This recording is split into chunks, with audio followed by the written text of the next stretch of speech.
संशोधन दिया था या नहीं दिया था, लेकिन उन्होंने अपना मंतव्य दिया। तो मंतव्य देने में तथ्यों की बारीकी जरूर ध्यान रखना चाहिए। तो हम ये समझते हैं कि विपक्ष के नेता एक जिम्मेदार पद होता है जी। तो आपको अपनी जिम्मेवारी का पालन करने में बाल राजनीतिक कलाकार मत बनिए, गंभीर राजनीतिक कलाकार बनिए, मुद्दों को गंभीरता से उठाइए। पनोरमा ग्रुप, जो सोचता है वो करता है, आपके अपने सपनों का आशियाना। नमस्कार, भारत लाइव देख रहे हैं आप, मैं वेद सिंह।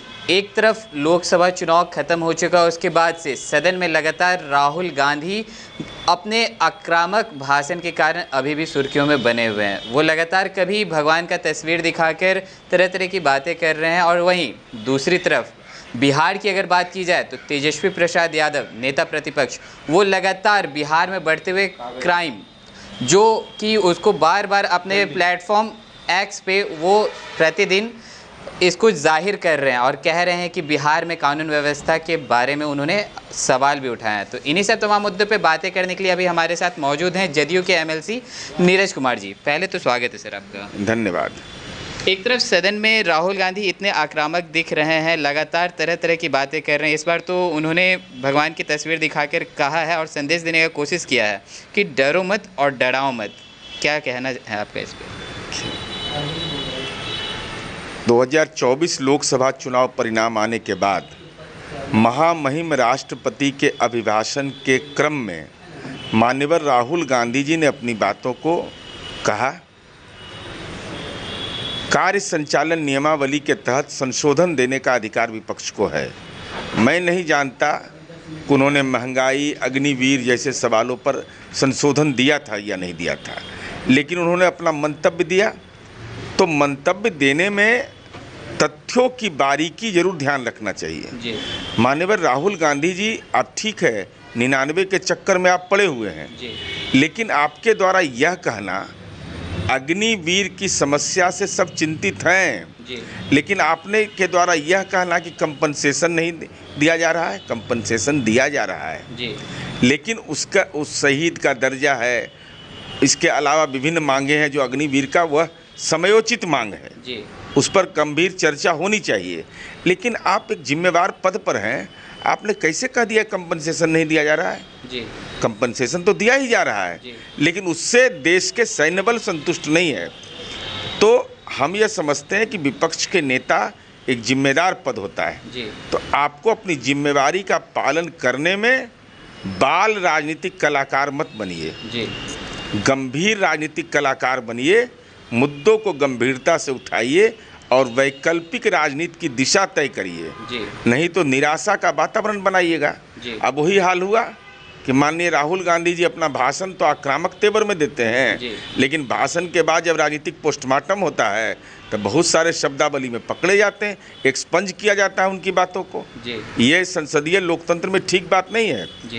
अगर हम अपनी बात सदन के अंदर कह रहे हैं और सभापति उसको एक्सपंज करें, डिलीट करें, तो इसका मतलब हमारी वाणी में कहीं ना कहीं दोष है जी। क्योंकि लोकसभा के स्पीकर हैं वो तो कस्टोडियन है। ये राहुल गांधी जी को चिंता करनी चाहिए। चलिए, अब अगर बिहार की बात की जाए तो लगातार नेता प्रतिपक्ष तेजस्वी यादव बिहार की कानून व्यवस्था पे सवाल उठा रहे हैं। रोज़ अपने प्लेटफॉर्म एक्स पे वो कुछ ना कुछ जो भी बिहार में घटना घट रही है उसके बारे में उजागर कर रहे हैं। क्या कहना है आपका? नहीं, माननीय तेजस्वी यादव जी बिहार में पाए नहीं जा रहे हैं, लेकिन ट्विटर पर पाए जा रहे हैं, और आपराधिक घटना को वह सिलसिलेवार उसको वो लिखते हैं। हालांकि अपने नहीं लिखते होंगे, किसी से लिखवाते होंगे, ये तो मेरा दावा है जी। लेकिन आपराधिक घटना पर क्या कार्रवाई होती है यह नहीं लिखते हैं, खौफ का वातावरण बना रहे हैं। तो मैं तेजस्वी यादव जी से केवल के बारे में यही कहना चाहता हूँ, हे प्रभु ज्ञान इनको दीजिए।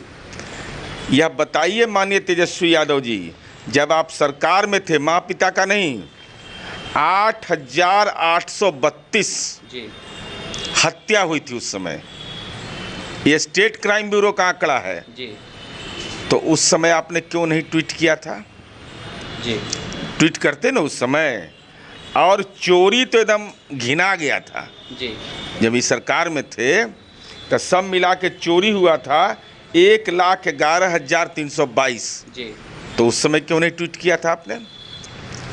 हम माँ पिता का कार्यकाल का नहीं बता रहे हैं। जी। जब राज्य के मुख्यमंत्री नीतीश कुमार जी थे और आप उप मुख्यमंत्री थे, जी बेगूसराय गोलीकांड याद करिए। जी। एक सनकी ने जो कुकृत्य किया था और जेल के सलाखों तक पहुंचा, जी। लेकिन उस समय तो आप जयकारा लगा रहे थे। जी उस समय भी आपराधिक घटना पर कार्रवाई होता था, आज भी कार्रवाई होता है। आपको एहसास इस बात का होगा तेजस्वी यादव जी कि राजनीति में आपकी औकात नहीं थी जी कि अगर कोई अपराध कर ले तो उसको बचा लीजिएगा। ये किसी के औकात के बाहर की चीज़ है। अब तो राष्ट्रीय जनता दल के लोग 7 तारीख से लगन शुरू हुए, 14 तक बहुत है। जी हम आपसे अनुरोध करेंगे कि आप लोग जहां लगन में देखिए राजद वाला को, जी। एकदम लोगों को लगा के पूछिए कि अरे भाई आपके नेता कहते हैं जंगल राजा गया, आप कहाँ घूम रहे हैं? प्राण दे दीजिएगा क्या? सामाजिक सरोकार में जान दे दीजिएगा? ये पूछना जरूर चाहिए। जंगल राज आ गया है तो मेरीन ड्राइव पर लालू जी का गाय घूमता है वहाँ, अरे खटलवा वाला गैया घूमता है वहाँ, क्या आदमी घूम रहा है वहाँ? जी इसलिए तेजस्वी यादव जी, कानून के राज का एहसास बिहार के लोगों को है, इसका टेस्ट लग चुका है। अब चलिए, अब रुपौली का उपचुनाव होने जा रहा है। 10 जुलाई को वहाँ पे उपचुनाव होगा। वहीं पे एक तरफ जदयू की तरफ से कालाधार मंडल हैं तो आरजेडी की तरफ से बीमा भारती हैं। सुनने में ऐसा भी आ रहा है कि पप्पू यादव अब उनके समर्थन में उतर रहे हैं। क्या लगता है कालाधार मंडल जी के लिए कितना कठिन होगा? अब देखिए, बीमा भारती जी अति पिछड़ा समुदाय के हैं जी राजनीतिक रूप से हलाल कर दिया तेजस्वी यादव ने। जी वो महिला को हम लोग विधायक बनाए थे, मंत्री बनाए थे, अति पिछड़ा से हलाल कर दिया तेजस्वी यादव ने। जी वो महिला को हम लोग विधायक बनाए थे, मंत्री बनाए थे, अति पिछड़ा होने के कारण लालू जी वहाँ नहीं गए एक को दिन। जी बेटी के लिए ही गए, 22 दिन रहे जी छपरा में, और वहाँ जाने में इनका कंठे सूख रहा था। जी वहाँ तबीयत नहीं खराब होता है क्योंकि वो अति पिछड़ा है। तो अति पिछड़ा के लिए क्यों प्रचार करने जाते? तो नीचे ही से फर्स्ट कर गई। जी 27,220 को वोटे आए, नोटा से कुछ ज़्यादा। अब इससे भी मन नहीं भरा तब विधानसभा लड़वा दिया सब। जी अब बताइए तो, एकदम सिरिंज से खींचिए लोग, ख़त्म कर दीजिएगा।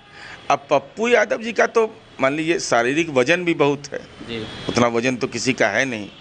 तब वो उनका राजनीति का वजन कितना होगा नहीं होगा ये तो वो जाने। लेकिन बीमा भारती तो पप्पू यादव जी से ही हारी हैं और फिर अब वो समर्थन देने जा रहे हैं। वो ठीक है, अब समर्थन देंगे नहीं देंगे, उनका वजन बहुत भारी है, उतना वजन हम लोग का नहीं है और न हम पर केस मुकदमा है भाई।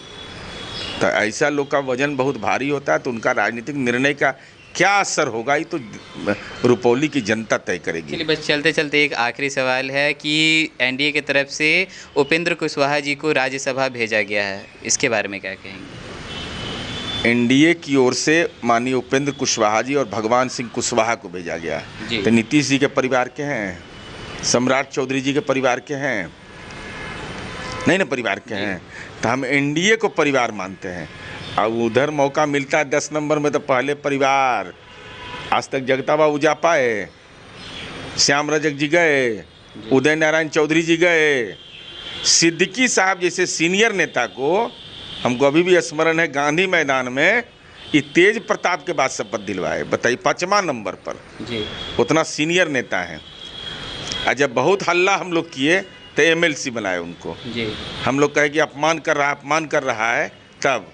अब बताइए क्या हालत बना करके रख दिया है। जी तो हमको मौका मिलता है तो एनडीए को परिवार मानते हैं, और वो जैसे ही मौका मिला तो रोहिणी आचार्य को बना देंगे। एकदम दावा के साथ लिख लीजिए, एकदम लिख लीजिए, बिना अभी माने काहे पीछे रहेंगे। 5 आदमी अखिलेश यादव के परिवार का पार्लियामेंट चला गया जी तो लालू जी काहे पीछे रहेंगे भाई? इन्हें संबंधी है, मौका मिला है, ये भी गर्दा उड़ा देंगे अगर मौका मिलेगा तब। लेकिन अब मौके जनता नहीं दे रही है तो उसका कौन उपाय है?